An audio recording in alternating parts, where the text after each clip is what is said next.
Los 12 trabajos de Hércules es algo que vamos a ver a lo largo de hoy.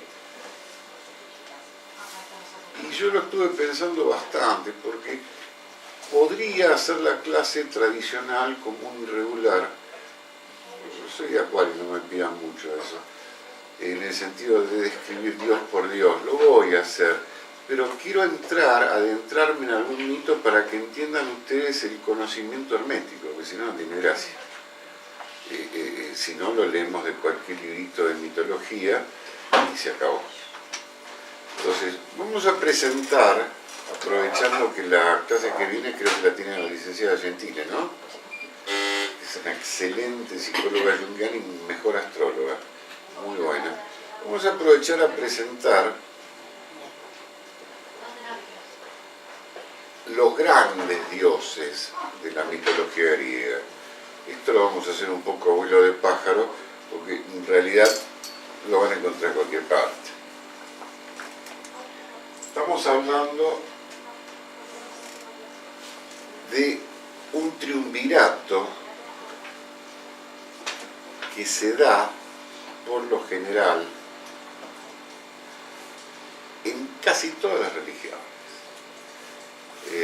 Ahora les voy a explicar. Ese triunvirato, más tarde o más temprano, pasa a fusionarse en algunos casos en uno. O sea, del 3 se hace el 1. Esto simbólicamente tiene su importancia, pero arranquemos con los griegos. El triunvirato que surge son 3 hermanos que van a ser el mayor, Hades, el del medio, Poseidón, y el más joven, por decirlo así, Júpiter. También hay una hermana que va a ser Hera. Después de una división en cuanto a lo que va a ser el universo, queda Júpiter como el dios mayor, Poseidón, que va a ser el Neptuno romano, porque insisto, los romanos copiaron todos los griegos, no crearon nada, va a ser el dios de los mares, y Hades, que va a ser Plutón, va a ser el dios de las profundidades, del reino subterráneo. Se dice que Hades es el dios del Averno, de los infiernos. Esto es correcto, pero es correcto parcialmente. En este caso hay que darle un poco la razón a los romanos, que se llaman Plutón. Porque Hades también, Plutón quiere decir el rico, el millonario, el que tiene.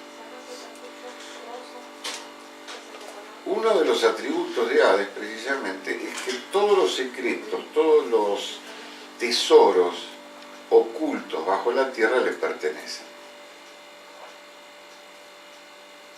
Así pues, por ejemplo, un pozo petrolífero o un tesoro escondido serían parte del reino de Hades. Como también son parte del reino de Hades los volcanes.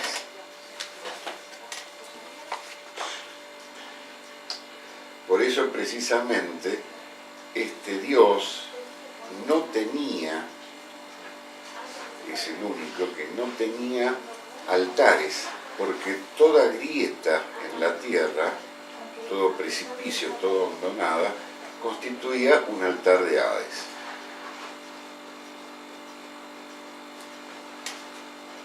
Hades, como dije, el hermano mayor, es un dios muy importante y tan importante como introvertido y solitario, porque convengamos que no a mucha gente le gustaría vivir en el mundo subterráneo.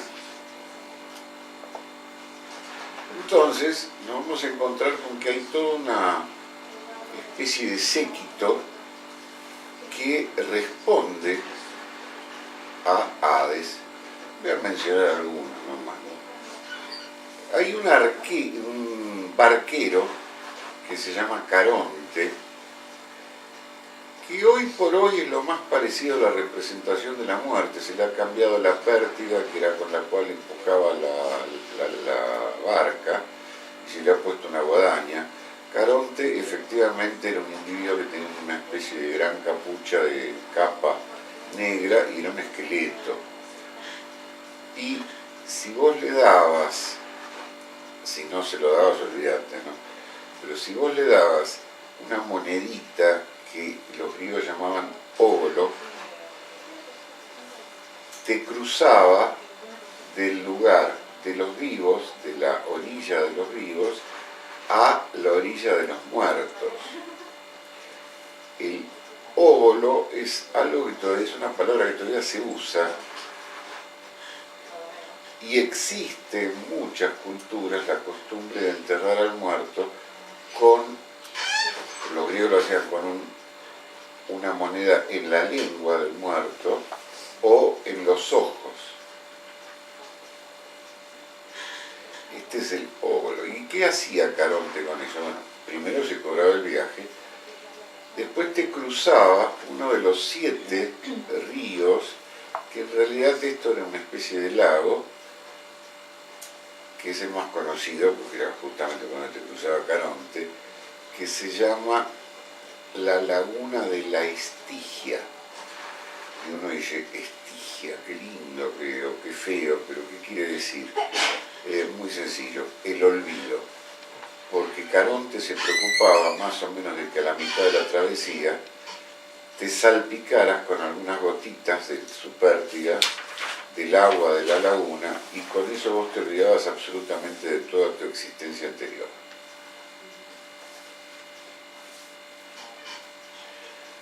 Otro personaje que habitaba el inframundo, el mundo de Hades, es un animal, pero es un animal totalmente mítico, totalmente mitológico, al cual se le han adjudicado 2 y hasta 3 caras. Ahora voy a precisar una cosa que es mucho más importante que esto, los lentes, que deben andar por ahí. ¿Dónde están? En algún lado en el escritorio. Decía, algunos se confundieron con el hermano se llamaba Ortro y tenía 2 cabezas, entonces le adjudicaron 2 cabezas, pero es un error. Este tenía 3 cabezas, me estoy refiriendo... ¿Estos? Perfecto, gracias. De nada. A Cerbero. Que todo el mundo dice el can Cerbero. No, es Cerbero. Lo que pasa es que Cerbero era un perro, entonces es el can Cerbero. Cerbero era el guardián del infierno, que no dejaba, del Hades, del Averno, decía que no dejaba pasar a cualquiera, ni dejaba salir tampoco. De hecho, muy poca gente pudo burlar, digamos, el reino de Hades, entrar en el mundo de Hades. Fueron 3, básicamente, y no es casual esto. Fíjese que atrás de todo esto hay un simbolismo tremendo, ¿no? Uno fue Hércules, llamado Heracles también. Con Hércules pasa algo parecido a lo que yo decía del nombre, porque el nombre original de Hércules no era ni Hércules ni Heracles. ¿Saben cuál era? Alcides. Como con ese nombre no iba a pasar la posteridad, quedó Hércules. Pero su madre, Alcmena, para no irritar, porque era hijo extramatrimonial, como la gran mayoría de los dioses, porque Zeus no dejaba títere con cabeza, Alcmena, para quedar bien, le puso Heracles, que quiere decir presente para Hera o regalo para Hera, para congraciarse con la diosa, cosa que no logró ni por casualidad, y Hera fue, a lo largo de toda la vida de Hércules, vida heroica, peligrosa y, si se quiere, típica del héroe trágico, fue su gran enemiga, su archienemiga. Las grandes hazañas que terminó haciendo Hércules en realidad eran intentos de asesinato de Hera, que no se bancaba, no soportaba, ¿no es cierto?, esta infidelidad de la cual Hércules la hacía constantemente presente. Uno va a decir, pero Hera no era la hermana, usted no dijo que era la hermana de Zeus, que había nacido junto con Zeus y con Hades y con Poseidón. Sí, pero estamos hablando de la cultura griega, que tenía otros parámetros familiares y tenía otros parámetros a nivel de sexualidad, eran parámetros diferentes. Esto es hablar, por ejemplo, de el incesto en el Antiguo Egipto. El incesto en el Antiguo Egipto, el gran problema que trajo fue precisamente que Cleopatra, que no quería saber nada con su hermano Ptolomeo, lo llama desesperadamente a Julio César para que la apoye. Pero lo usual era el casamiento entre hermanos. Y en los griegos, lamentablemente para nuestra cultura, estaba muy extendida la paidofilia, es decir, todo griego que se pensara un personaje más o menos irrelevante de la comunidad tenía que tener un séquito de mínima de feos. Así que no veamos con cosas raras el tema de que era la hermana y la esposa de Zeus. Estamos hablando de otra época, otra cultura. Y por otro lado, aprovecho para decir esto, los dioses griegos nos muestran, como dije hace un rato, un conjunto de todas las pasiones, todas las actividades, todas las actitudes, y diría todos los arquetipos que puede mostrar el ser humano. Bueno, estábamos con el cancerbero. El cancerbero tenía 3 cabezas y únicamente, que se supo, entraron 3. Uno fue el que mencioné recién, Hércules. Que Hércules, semidios, tenía la fuerza de su padre, Zeus. Se comenta que lo agarra al cancerbero por la cola, Hades le pide que no lo maltrate, se lo lleva a Euristeo, esto lo vamos a ver dentro de un rato, y después lo deja suelto y el Can vuelve a custodiar el infierno. Esta fue una. La otra fue debido a un héroe que es espectacular, porque es el único héroe griego que no es trágico. Todos los héroes griegos son trágicos. Aquiles, los 2 Ajax, Ajax Telamón, Ajax de Oileo, Diomedes, Agamenón, que lo matan ahí en la tina del baño, como después lo mataron al triunvirato del terror, a Marad. Son todos héroes trágicos. Por el lado de los troyanos también, ahí lo tienen a Héctor. El único que no es héroe trágico, que es un trickster y que se caracteriza por 2 cosas. Primero, porque es un trickster, maldito si quería ir a la guerra. Segundo, porque es el paradigma de la inteligencia. Y tercero, porque era el único mortal, porque todos los demás son hijos de dioses, de mínima.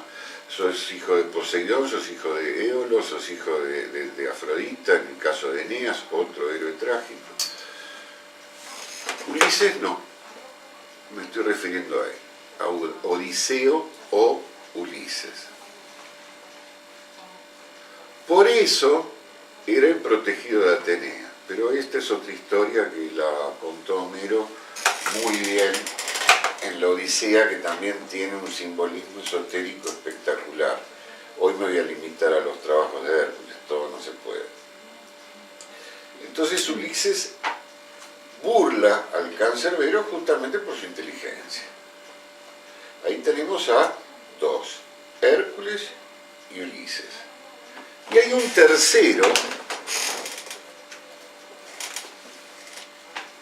que yo diría que es la variable sensitiva pura, la subvariable sensitiva pura en Jung, que está simbolizado en el mejor músico que dio la humanidad, supuestamente, que fue Orfeo. Orfeo toca su lira y el cancerbero se enternece, se emociona y lo deja pasar. Entonces, tenemos a Caronte y tenemos a el perro Cerbero. ¿Y quién más tenemos? Bueno, se podrá decir lo que uno se le ocurra de Hades. Se dice que Hades, y esto la culpa la tiene mucho Walt Disney. Walt Disney tiene la culpa de todos los males del mundo, acuérdense siempre de eso. Es un dios malo. Es un dios absolutamente imparcial. En el Averno existía,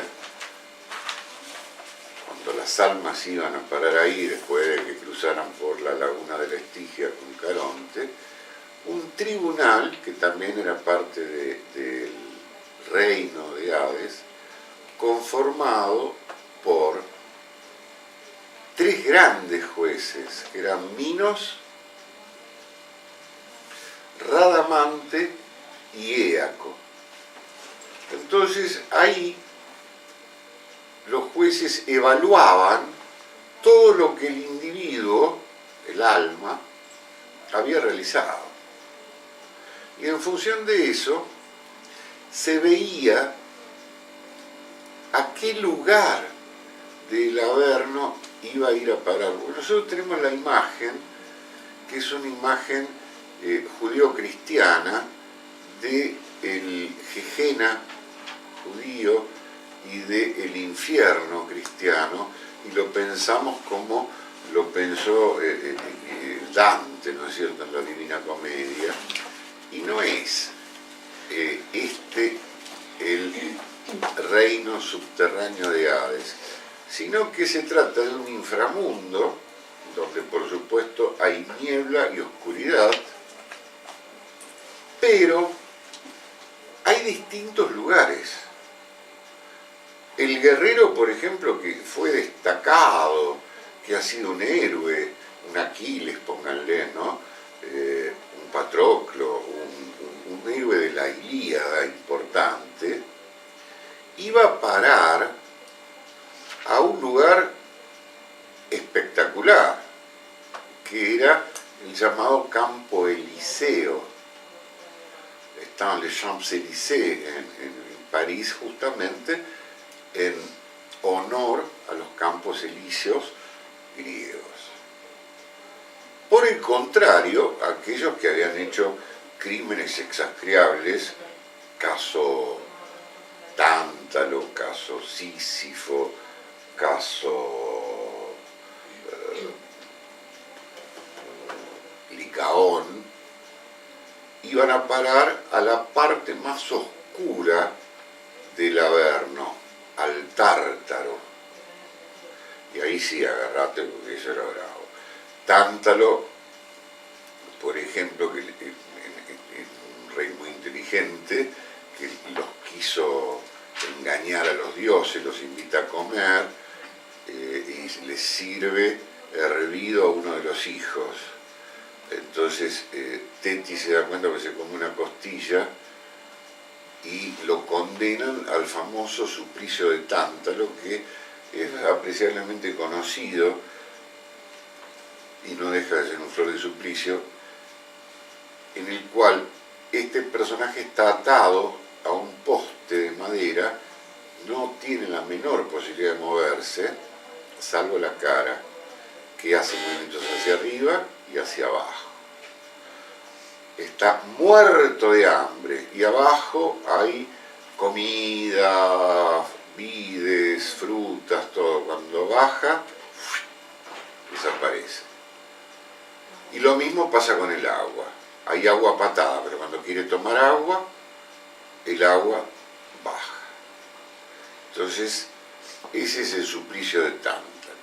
Después tenemos el suplicio de Sísifo, otro rey inteligentísimo que tuvo la mala idea de morirse, burlarlo a Hades y resucitar. Entonces es condenado a lo que se llama el suplicio de Sísifo.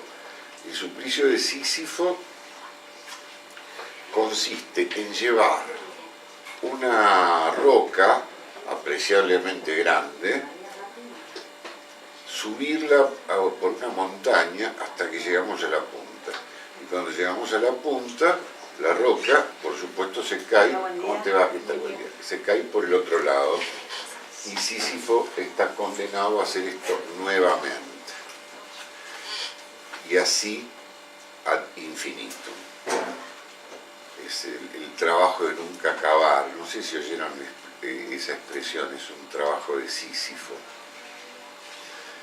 Licaón, bueno, otro, ya lo nombré también, vamos a terminarlo, es el fundador, el creador de lo que se llama licantropía, que es una entidad antiquísima, muy vieja, psicopatológica.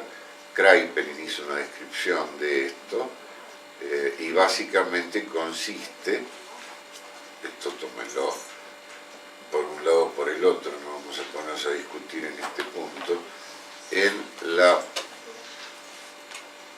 posibilidad que tiene el paciente de pensar que se transforma en lobo, licántropo. Es lo que ha dado origen a, entre otras cosas, ¿no?, a los famosos hombres lobo, que, dicho sea de paso, es una leyenda. Yo dije, hablé de los mitos y de las leyendas, es una leyenda totalmente arquetipal que se da en distintos lugares que no tienen contacto o no tenían contacto entre sí, y siempre se dio. Empieza con Licaón en la zona de los griegos, y esto se extiende, por ejemplo, es el werewolf de los sajones, el lobisome de los portugueses, el lobizón o el bisón nuestro, que está supuestamente en el norte de la provincia de Buenos Aires, Corrientes, que es muy rica en folclore y este tipo de mitos, y parte de Entre Ríos.